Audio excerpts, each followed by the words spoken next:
이제 미투 운동으로 촉발된 이 이른바 유명 그 문화예술인들에 대한 이 성 관련된 그 폭로가 나올 때 대응이 좀 각각 다른 것 같아요. 그러니까 고은 시인 같은 경우는 이제 묵묵부답으로 그냥 버티기 작전으로 좀 가는 것 같고요. 그다음에 아까 최일아 씨 같은 게 지난번에 이야기했습니다만 선제적으로 자기가 먼저 사과를 먼저 하고 모든 것에 대해서 포괄적으로 이야기하는 그런 형이 있고 지금 오다수 씨 같은 건 적극 부인을 하는 형이잖아요. 그런 일이 없다라고 며칠 동안의 숙고 끝에 공식 입장을 내놨던 건데 저는 오다수 씨 스스로가 가장 잘 알 거라고 생각합니다. 어제 나왔던 저 연극 배우의 성추행 폭로에 대해서 오다수 씨 스스로가 제일 잘 알 것이기 때문에 만에 하나 저게 사실로 대부분 지금 인정이 될 것 같은데 사실인데도 불구하고 며칠의 기간 동안 숙고하다가 공식 입장을 내서 아니다라고 부인했던 오다수 씨의 마음은 도대체 어떤 상태인가. 그러니까 자신이 누구나 잘 알고 있는 자신의 죄행에 대해서 자기 스스로가 이런저런 생각을 다 정리한 다음에 아니다라고 이야기했다면 도대체 세상을 어떻게 자신만만하게 본 것인지 아니면 자기가 잘못했던 과거의 잘못이라고 저는 느끼지 않는 것인지 아니면 자기가 부인해도 충분히 이겨낼 만한 자기의 권력이 있다는 것인지 저는 오다수 씨의 사고방식 자체가 이해가 되지 않습니다. 지금 상황. 지금 네 오다수 씨도 아마 고민을 하고 있을 텐데 보면은요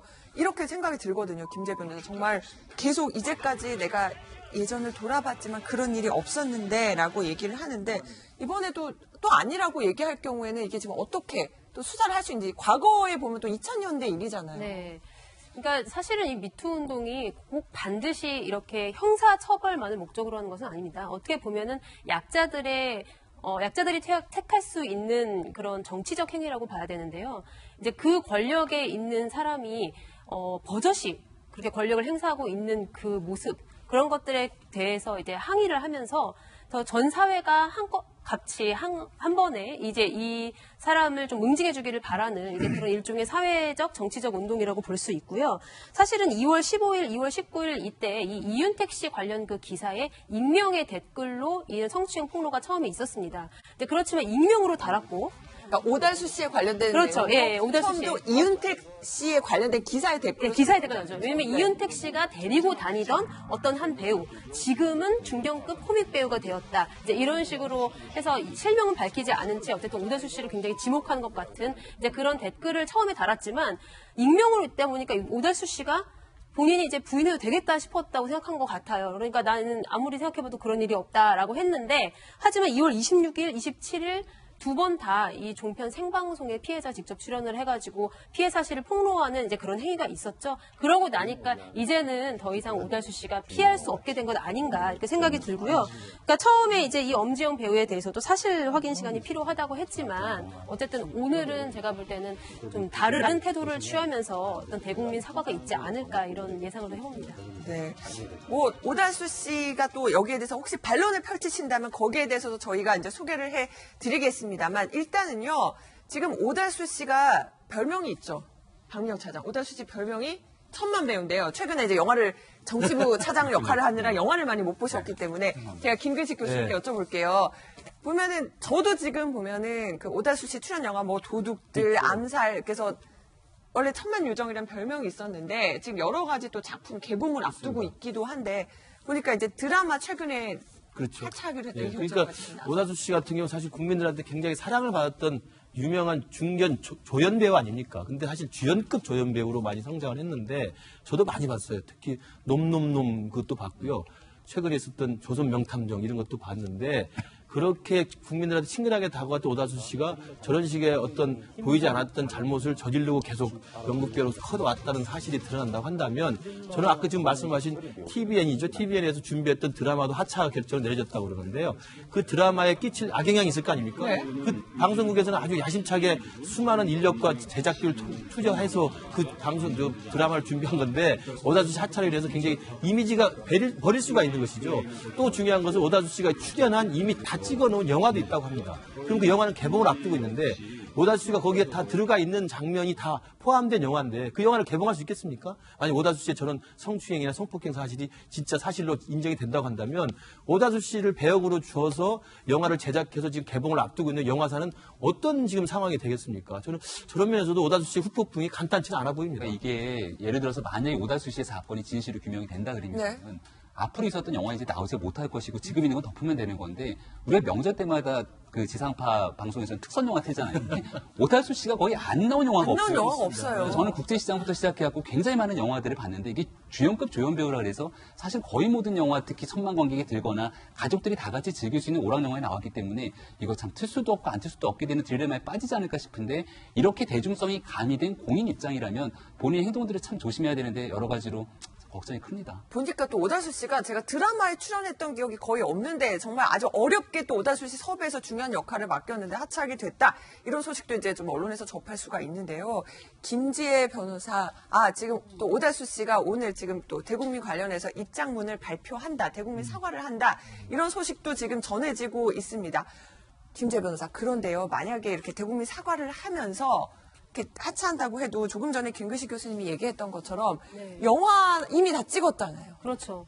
근데 문제가 좀 심각한데. 피해 어떻게 해야 됩니까? 네, 일단은 대국민 사과부터 먼저 좀 이야기를 하자면은 대국민에게 사과하지 말고 그 피해자에게 사과를 좀 했으면 좋겠고요. 그게 먼저죠. 예, 대국민 사과문을 발표를 하더라도 그 안에 반드시 피해자들에게 이제 직접 뭐 어떻게 사과를 하겠다라는 구체적인 방안이 좀 있었으면 싶은 그런 생각입니다.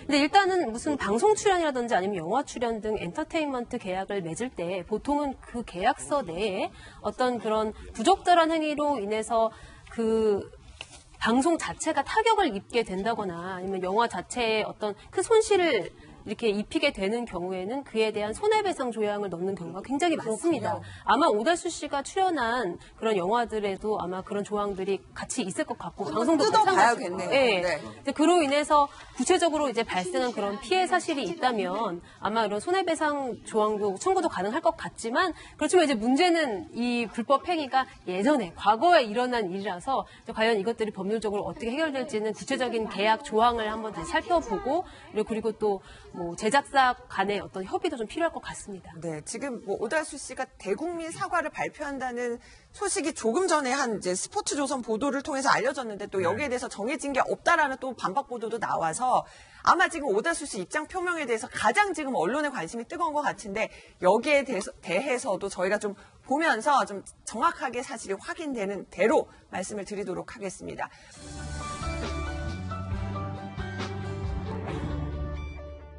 오달수 씨에 이어서요, 또 한 명 주목받는 인물은요, 조민기 씨입니다. 조민기 씨도요, 김병희 박사 보면은 오늘 또 신문들이 보도가 됐지만 조민기 씨도 계속 침묵하거나 아니면은 본인이 좀 억울하다거나 좀 부인을 하는 모습을 보여왔는데 어제 이제 뒤늦게 비로소 책임 회피하지 않겠다. 또 사과문을 7일 만에 맞습니다. 그러니까 사법적, 도덕적 책임을 지겠다라고 얘기를 했는데요. 그럴 수밖에 없는 이유가 애당초에는 사실관계를 다 부인하지 않았습니까? 뭐 학생들에 대해서 교수로서 했던 여러 가지 지도행위라는 표현을 쓰기도 했는데 지금 여기에 대해서 이제 형사상 입건이 되게 되는 순간 그동안 이제 경찰이 내사를 해왔던 것도 사실인데 여러 가지 학생들의 증언들을 뭐 종합해 보다 보니까 내용들이 굉장히 좀 구체적이고 여기에 대해서 충분하게 인식할 수 있는 개연성이 있다고 판단한 것 같습니다. 그러니까 조민기 씨도 앞으로 뭐 사죄하고 반성하는 뜻으로 살겠다라고 얘기를 하고 있는데 제일 첫 번째로 피해자가 입었을 그리고 그 조민기 씨의 피해자라고 하는 건 20대 초반의 대학생들이거든요. 그러니까 이 친구들이 입었을 여러 가지 상실 마음들에 대해서 진심으로 좀 사과할 필요가 있는 것 같고요. 형사상으로 이제 규칙 사유가 어디까지 인정이 될지는 잘 모르겠으나 사법적인 처벌을 받게 되는 과정들이 나오게 됐을 경우에도 모든 책임들을 다 달게 받는 행위들이 분명히 중요해 보입니다. 근데 이 미투를 쭉 보면서 느낀 게 지금 알려진 사람들만 저렇게 일단은 언론에 보도가 되고 있지 않습니까? 제가 드리고 싶은 말씀은 정말 잠 못 이루는 사람들이 굉장히 요즘에 많을 것 같아요. 알려진 사람만 언론에 보도되는 지금 상황에서 그렇지 않은 분들도 꽤 많을 거예요. 해당이 되는데도 불구하고.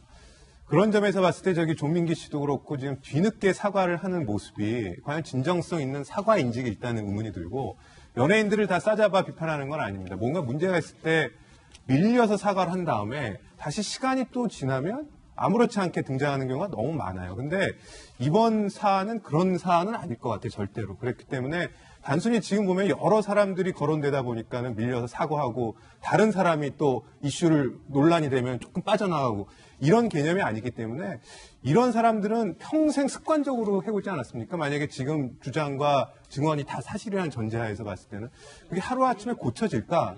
저런 사람들을 그냥 놔둬도 될까라는 생각이 정말 접할 때마다 많이 들어요. 이 소식들 접할 네. 때마다. 일단 근본적인 뭔가 해결책과 대책도 같이 이번 기회에 마련해서 시행해야 되지 않을까 생각이 듭니다. 지금 사실 저희가 이 미투 운동 준비하다가요. 기사가 정말 뭐 예를 들어서 법원 얘기도 나왔고요. 또 오늘 한 교수가 또 뭐 저 강의실에서 했던 발언도 문제가 됐고 너무 많은 가해자들이 있어서 여기서 저희도 보면 좀 더 알려진 분들을 선별해서 이제 좀 소개를 해드리는데 좀 전반적으로 이렇게 좀 반성하는 문화도 좀 필요하지 않을까 합니다.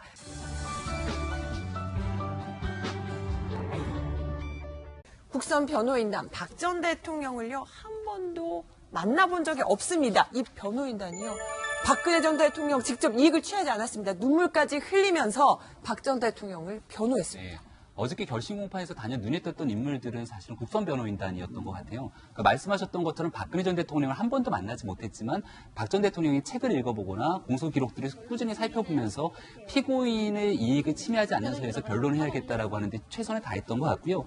가장 대표적으로 박승길 변호사가 가장 네. 변호인단 중에 나이가 많은 박승길 변호사가 눈물을 흘리면서 전철을 호소하기도 합니다. 그중에 눈에 띄었던 건 평창 동계올림픽을 언급하기도 했는데요. 네. 평창 동계올림픽 개폐회식에서 한 언론사의 아나운서가 이런 얘기를 하게 되죠. 미래의 문이 열리면서 문통과 소통에 대한 얘기를 하게 되니까 네. 이런 장면들까지 사실은 박근혜 전 대통령이 비견되는 모습을 보면서 굉장히 안타까움이 컸다. 그러니까 박근혜 전 대통령이 했던 공과 과에 대한 이야기를 해줘야 되는 건데 거기에 대한 이야기들을 끄집어냈던 게 눈에 좀 띄었고요. 그러면서 무지개 그림까지 끄집어냈다라고 합니다. 네. 그러니까 실체적 진실이 명확하지 않다라고 하는 박근혜 전 대통령의 입장들을 그대로 좀 대변했다라고 볼 수가 있는 거고요. 두 번째는 이제 이어서 김혜영 변호사가 또 나와서 네. 여러 가지 변론을 하게 되는데 현대와 KT로부터 이제 광고를 받게 되는 여러 가지 내용들이 있는 건데 이거는 최순실 씨가 사건의 본질인 거지 사실은 직접적인 이익을 박근혜 전 대통령이 취하지 않았다 이렇게 이야기를 하고 있기도 했고요. 마지막으로 강철구 변호사가 나와서 뇌물죄에 관한 이야기를 하기도 했는데 최순실 씨가 실질적으로 여기에 대해서 돈을 받게 되는 것들은 단순 뇌물죄, 제3자 뇌물죄를 보게 됐을 경우에 대가성이 입증돼야 되는데 이재용 삼성전자 부회장으로부터 경영권 승계에 대한 대가성에 대한 부분들, 그 부정한 석탁들이 있었다고 보기 어렵기 때문에 이건 뇌물죄가 성립되지 않는다라고 이야기를 하는 겁니다. 네. 그러니까 국선 변호인단들이 박근혜 전 대통령을 만나진 않았지만 유영하 변호사보다 오히려 사실은 더 피고인의 입장에서 피고인의 이익을 대변하기 위한 변론들을 펼치려고 노력하지 않았는가 이렇게 네, 보입니다. 굉장히 이제 논리적인 것보다 감정의 호소를 하면서 뭐 김혜영 변호사도 그렇고요. 다 이렇게 얘기를 하는데 이 감성적 호소가 재판부에 통합니까? 김재 변호사? 글쎄요, 저는 이제 최근에 유영하 변호사의 변론을 보면서 유영하 변호사의 변론이 박 전 대통령에게 별 도움이 되지 않는다라는 의견을 피력했었거든요. 왜냐하면 유영하 변호사 너무나 그 박 전 대통령에게 심하게 감정이입이 돼 있어서 논리적인 판단보다는 굉장히 감정적인 호소를 많이 한다. 차라리 국선 변호인단이 더 나을 수도 있다라고 했는데 국선 변호인단도 거의 비슷하게 변론을 하게 될 줄은 굉장히 몰랐고 사실 굉장히 좀 당황스러운 그런 상황이죠. 그래서 오히려 이런 감정적인 호소가 재판부에게는 저는 부정적으로 작용할 그런 가능성도 굉장히 커 보인다고 생각을 하고요. 특히 뭐 대통령으로서 불철주야 노력한 점을 감안해달라고 하는데 뭐 세월호 7시간 사건도 그렇고 과연 뭐 대통령으로서 불철주야 노력한 모습이 얼마큼 재판부에게 그렇게 다가오게 될지 정말 설득력 없는 그런 변론이 아니었나. 저는 궁금한 거는 국선 변호사는 박근혜 전 대통령 측에서 선임한 게 아니잖아요. 그렇죠. 그렇습니다. 그럼에도 불구하고 물론 변호사로서 그 변호인을 말하자면 변호하는 측면은 이해가 되지만 저렇게 감정에 말하자면 이입이 될 정도로 됐다는 것은 쟁론이 다툼의 여지가 있다는 것을 의미하기도 하거든요. 어떻게 보시는지요? 글쎄요. 그런 쟁론의 다툼의 여지가 있으면 논리적으로 반박하고 증거로 따지면 되는데 그걸 왜 굳이 이제 울먹이면서 네. 대통령으로서의 무슨 불철주야 뭐 그러니까 고심을 해가지고 이런 설득력이 별로 없을 것이라는 이야기죠. 그러니까 국선 변호인의 변론 중에 울먹이는 장면들 몇 장면이 있는데 감정의 호소하고자 하는 부분들이 전체를 차지하고 있는 건 아니거든요. 그러니까 지금 어저께 이제 검찰이 구형을 하는 여러 가지 내용들의 논거를 쭉 보게 되니까 법적으로 잘못되어 있는 내용들을 분명히 지적을 합니다. 그럼에도 있음에도 불구하고 헌법에 위배되는 대통령의 정무적 판단에 대해서 엄하게 꾸짖는 모습을 볼 수가 있는 겁니다. 그러니까 이것도 사실 어찌 보면 정치적 판단 행위라고 볼 수 있기 때문에 그 검찰의 정치적 판단 행위에 대해서 국선 변호인이 해야 되는 박근혜 전 대통령에 대한 정무적 판단에 대한 논거 변호를 했던 부분들도 있는 거거든요. 그러니까 이 내용이 맞붙어쳐서 이제 하고 있는 건데 사실은 어찌 보면 국선 변호인이 피고인을 방어하기 위한 노력을 최선을 다하지 않았다면은 박근혜 전 대통령이 주장하고 있는 것처럼 벌써 재판에서 재판이 불공정하다고 얘기를 하게 되는데 국선 변호인은 거기에 대해서 최선을 다해서 피고인을 보호했기 때문에 이 재판이 공정하게 이루어졌다는 걸 주장하고 있다라고 저는 생각을 하는데 오히려 일부 있는 네티즌들은 국선 변호인을 굉장히 비난하는 글을 쓰기도 하더라고요. 저는 국선 변호인이 정치적인 이유 없이 본인들이 맡은 바 역할에 최선을 다하게 노력했다라고 저는 박수를 보내드리고 싶습니다. 네. 국선 변호인이 좀 난감한 처지일 수밖에 없는 거죠. 왜냐하면 당장 피고인을 만나보지도 못했고 만날 수도 없는 상황에서 자기가 부여받은 국선 변호인 임무를 또 해야 되기 때문에 저는 난감할 수밖에 없는 걸 이해하고 저렇기 때문에 저는 국선 변호인을 비난할 대상이 아니라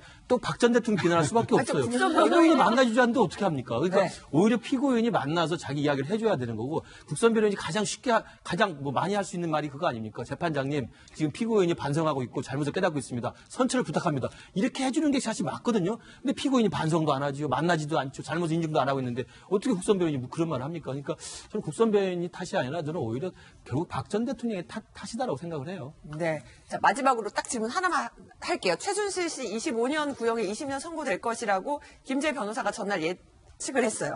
자, 이번에는 자, 김재 변호사 예측. 구형대로 아마 30년 정도 나오지 않을까. 아, 아무래도 그러니까 최순실 씨보다 더 낮게 나올 가능성은 굉장히 드물다고 생각을 하고요. 아마 1, 2년이라도 반드시 좀 더 높게 나오지 않을까 싶은데 조금 깎아볼까요? 25년? 2년으로 마늘을 지켜보겠습니다.